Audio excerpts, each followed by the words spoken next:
going on? What's going on? This is Flaming Bets, and we're bringing you, well, I'm bringing you, ain't no we, it's just me here.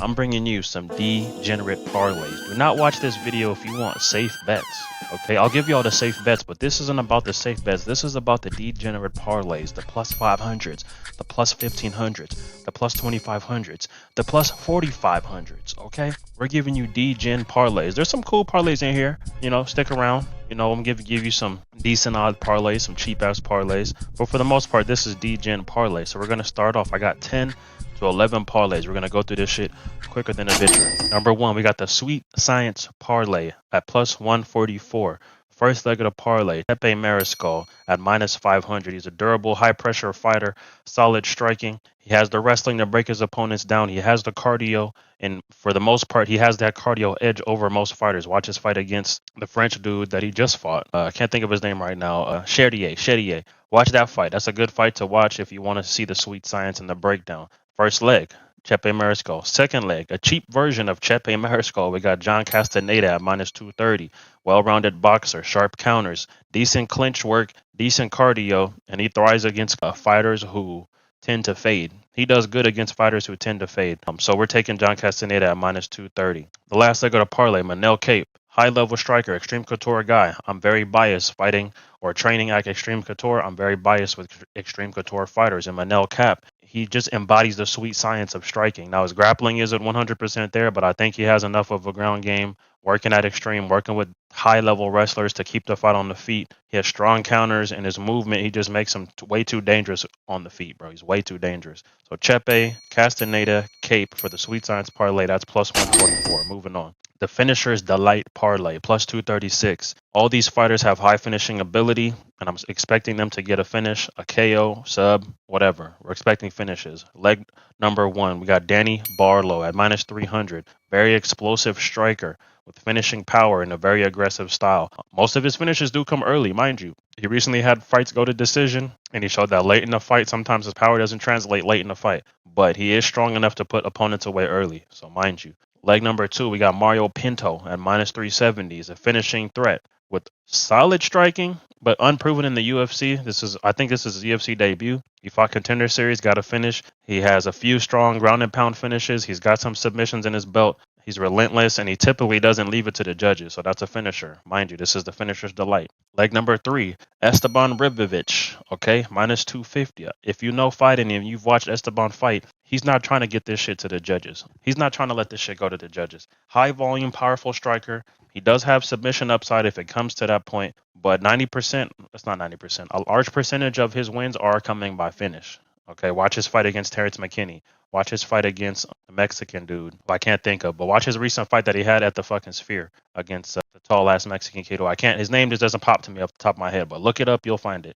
McKinney and his fight that he had at the Sphere. Crazy volume, high pace. He goes for the finish. Last but not least, on the Finisher's Delight Parlay, we got Manel Kape at minus 240. We already went over Manel Kape. He has finishing ability, he has the power in his hands to finish fights, and he has well-timed aggression. He knows when to put it on. That's the four-legger at plus 236. Danny Barlow, Mario Pinto, Esteban Ribovic, Manel Kape. Four-legger. All four finishers with high finishing rate. Expect fucking violence. Parlay number three. We got the Merry Clinchmas Parlay at plus 860. This is one of the degens. This is a real degen level parlay. Plus 860. Fighters who thrive in the clinch, dirty boxers, fighters who are looking to get control time over finishes, so on and so forth. Number one, we got Ramazan Timarov. Yes, he's coming off a finish, but when he fights against talented fighters, he may not get that finish because he's aggressive early, but that aggression will wear off. He's going to start wrestling. He's going to start clinching. Fighting against Charles Johnson, he's probably going to need to clinch if he wants to win. Number two, Montana De La Rosa at plus 115. Women's fight. Montana De La Rosa is more known for her wrestling, more known for her ground control, more known for her submission threats. She's not going to do shit on the feet. So that's a clinch. That's a clincher. That's the riskiest leg of this parlay, mind you. John Castaneda, we already went over what he does well. But he'll mix in clinch work effectively, and he wants to try to wear his opponents down, try to get finishes late, or pull off decisions, dominant decision wins. Kape Mariscal, the fourth leg. Kape Mariscal, minus 500. We went over him too. Good forward pressure, good heavy clinch work, good grinding style. The last leg, the degenest leg other than Montana De La Rosa, we have JJ Aldrich, who, if you've watched JJ Aldrich, you know that all of her fights, you don't know who the fuck is going to win. She's a robbery territory type fighter, clinch type fighter, volume type fighter. It's going to go to decision. So, Merry Clinchmas Parlay, plus 860. Ramazan Temirov, Montana De La Rosa, John Castaneda, Kape Mariscal, JJ Aldrich. All fighters use clinch physicality to win their fights. All right.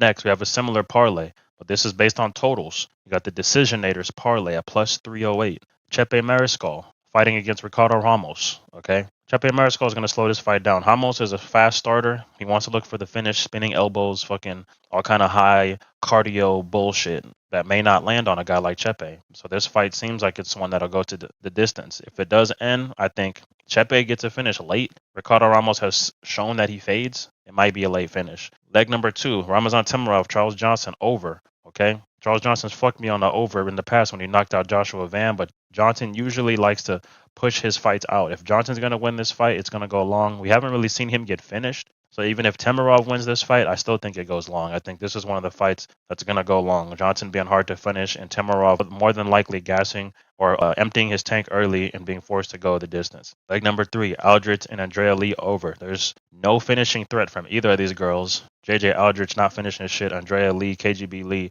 not finishing shit. 2 decision-heavy fighters with technical styles. That shit's going over. Okay, so we got Chepe Mariscal, Ricardo Ramos going over. Temirov, Charles Johnson going over. Aldrich, Andrea Lee going over. Okay, these all are fighters that heavily lean toward decisions usually. Okay, next, very similar parlay to what we just did, but now we're focusing on money line. This is the I Love Judges parlay at plus 274. All these fighters are consistently winning decisions, showing durability and control. Okay, Chepe Mariscal, John Castaneda. We're adding William Gomi. Okay, he's a defensive movement-based fighter, decision point fucking Frenchman type of fighter. Okay, not a big finishing threat. And JJ Aldrich. So Chepe, John Castaneda, William Gomi, JJ Aldrich. All these fighters often want control and pace rather than emptying their tank and going for finishes. That's why this is the I Love Judges parlay at plus 274. Next, we got the new Era Parlay. There's a lot of new fighters making debuts on this fight or on this card,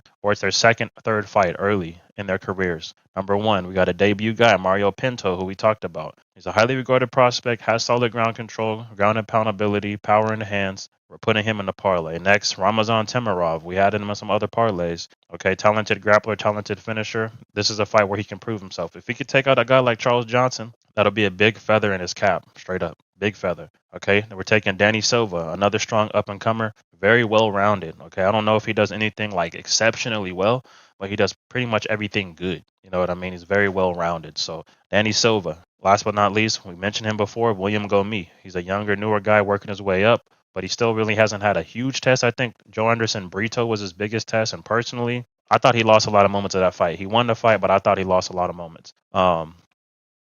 So the new Era Parlay, plus 391. This is a pretty safe parlay, honestly. You got Mario Pinto, Temirov, Danny Silva, William Gomi. Okay, 4-legger, plus 391. Next, this one is 100% degenerate parlay. Okay, degenerate warning. Okay, I'm gonna put a little disclaimer. This is full-on fucking degen. Plus 5,998, plus 6,000 damn near odds. Depending on when you put this in, depending on the odds you get, plus 6,000. This is all Brazilians. This is the Brazilian bankroll lift parlay, the BBL parlay. Okay, Brazilian bankroll lift. It's all mostly underdog Brazilians with potential value. Okay, you can round robin it. You can do whatever you want. We're taking Ricardo Ramos. Okay, he's dynamic. He's unpredictable as fuck, but he gasses. And he has good submission upside. So if he gets caught in a spot, maybe he pulls off a fucking fluke sub. Maybe he pulls off a clubbing sub, catches Chepe slipping, takes him to the ground, subs him. Who knows? It could happen. Leg number 2, Douglas Silva Andrade. Okay, that's going up against John Castaneda. He's a UFC vet. And these UFC vets, this year at least, 2025, been cooking, bro. They've been cooking. So Douglas Silva Andrade at plus 195. Third leg, Lucas Almeida. Okay, he hasn't been looking great, but he's still a very dangerous kickboxer who can get his rocks off against a newer guy in the UFC. You know, he just wasn't able to get past some of the veterans, but when it comes to these newbies, you can't count Lucas Almeida out. Last but not least, we have Luana Carolina. Luana Carolina in that division, women, she's actually solid, okay? She's not solid when you look at her from the outside of all fighters, comparing her against all fighters. Not the greatest, but against her competition, she does tend to cook. So be wary. She might be the safest leg on this parlay, Luana Carolina. So the BBL parlay, Ricardo Ramos, Douglas Silva de Andrade, Lucas Almeida, Luana Carolina, okay? And that gives you plus 6,000 damn near for a 4-legger, plus 6,000. It's probably not going to hit. This is one of those you put $1, $5, $10, depending on your bankroll. I'm not putting no more than $5. Okay, plus 6,000. All Brazilians, all have a path to victory, mind you. Could happen. Next, we have the undefeated parlay. All the fighters on this are undefeated. We got a 3-legger. Okay, we got Hyder Emil, who we haven't talked about. Hyder Emil, he's a pretty live underdog going up against William Gomi. I think Gomi has the reach advantage. He has a lot of the skill advantage, but Hyder is no slouch. He's an older guy in his mid-30s, so he has something to prove. He has to win. You know what I'm saying? This is a position, he's in a position right now where he has to fucking win. So you can't sleep on him. His last fight, he went out there and threw 7,000 punches in the first fucking round. Knocked out Hung Sung Huang Chung, Sung Park, whatever the fuck that kid's name was. Beat that fucking brakes off him. So he has potential. Next, we have Mario Pinto, who's an undefeated fighter we already talked about. Solid ground game, solid power, has the tools to get it done, is going to be favored, and is going to be hyped. And they're going to glaze the fuck out of him when he goes out there and fights, and he better win. Next, Danny Barlow. He's already had some fights in the UFC, so he's had that experience. I think he's going to come in here and continue his winning ways and stay undefeated. So we got Hyder Emil, Mario Pinto, Danny Barlow. All undefeated fighters going to come in here and potentially win again. Mind you, this year, undefeated fighters been getting fucking cooked. So this is one of those bets. You don't lay the whole house on it, but I'm feeling pretty confident in the Apex. Apex tends, the fighters who should win at the Apex. It's when they go in front of people and when it's really hard to predict. Random shit just starts happening. Next, we have a 2-leg parlay at plus 423 odds, which is great for a 2-legger. We have the I'm Not Even Russian parlay, okay? We got fighters who fight like Russians, and they're from Eastern Europe, okay? But they're not necessarily Russian, okay? We got Asu Almabayev, okay? He's a Kazakhstan grapple-heavy fighter who's dangerous when he gets in those scrambles because he has that style. He could sub, he could pull off ground and pound, but he's going against Manel Kape. That's a tough fucking matchup. But if he manages to pull off the game plan, that fucking doggy game plan where he's wrestling and shit and he's able to get the takedowns, he could 100% win this fight. At plus 205, it's a solid odds to put in a parlay. We're going to match him with Ramazan Timarov. We've talked about Timarov earlier. Okay, you already know. New guy coming into here, solid finishing power, solid energy. But we'll see how he lasts if he isn't able to get a finish. 2-legger, Asu Almabayev, Ramazan Timarov. I'm Not Even Russian parlay, plus 423. Okay, now we have the patented My Nigga Parlay. Okay, the My Nigga Parlay has yet to hit because the niggas have not been winning, bro. Niggas have been getting submitted left and right. The My Nigga Parlay's biggest kryptonite is a motherfucker who knows how to pull off a submission because these niggas been getting subbed left and right. But we're going to keep going for it, okay? My Nigga Parlay at plus 496. Fighters with explosiveness, power, dynamic finishing ability, okay? Typical nigga shit. William Gomi, not a big finisher, but a solid technical fighter. Manel Kape, we talked about him already. Charles Johnson, gotta put Charles Johnson in some parlays. Charles Johnson at dog odds, man. You know what he does when he's an underdog? He wins, bruh. Look at Charles Johnson's history. Boy can win. And then last but not least, we got Danny Barlow, okay? William Gomi, Manel Kape, Charles Johnson, Danny Barlow for your 4-leg My Nigga Parlay at plus 496, basically plus 500, depending on the odds you get. And I like it. All these fighters are athletic, duh. They're fast, duh. And they have decent power advantages over their opponents. They should get it done. This is the week where the My Nigga Parlay hits. I'm feeling it.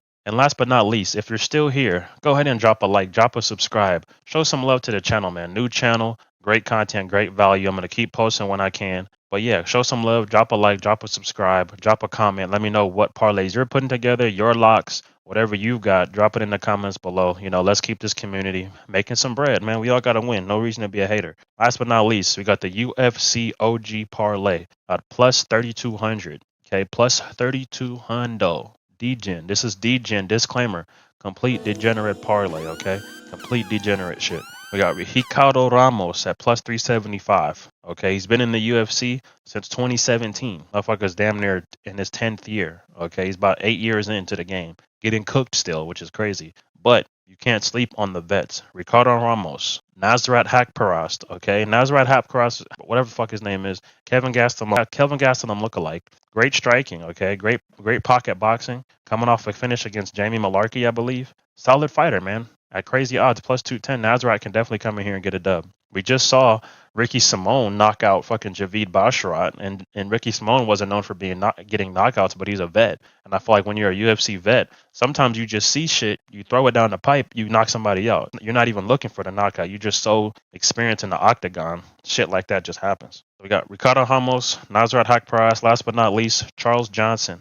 Okay, Charles Johnson, we just talked about him, long time regional star. Now, he doesn't have a whole bunch of UFC fights, but he has enough experience in the UFC to be considered a vet at this point. Because as soon as he got into the UFC, they were throwing him difficult matchup after difficult matchup after difficult matchup. He took a bunch of losses early on, and then he fought Azamat something, another European fighter who they're giving him again, and he said, "Fuck this, I'm gonna stop. I'm not losing no more." And he just decided one day to flip that switch and start winning every fucking fight. And since then, he's been great. So Ricardo Ramos, Nasrat Haqparast, Charles Johnson, the 3-leg parlay that's giving you plus 3,200 odds. 3 legs got to hit. 3 fighters got to win, and you get plus 3,200 odds. Complete degenerate bullshit. But that's it. That's all the parlays. That's the breakdown of the DGen parlays. Subscribe, drop a comment of your own parlays, whatever you got cooked up. Stay tuned for the next video. I'm giving y'all legitimate picks, the straight bets, and the recommended bets of the card, my favorites, the best fighters to bet on, so on and so forth.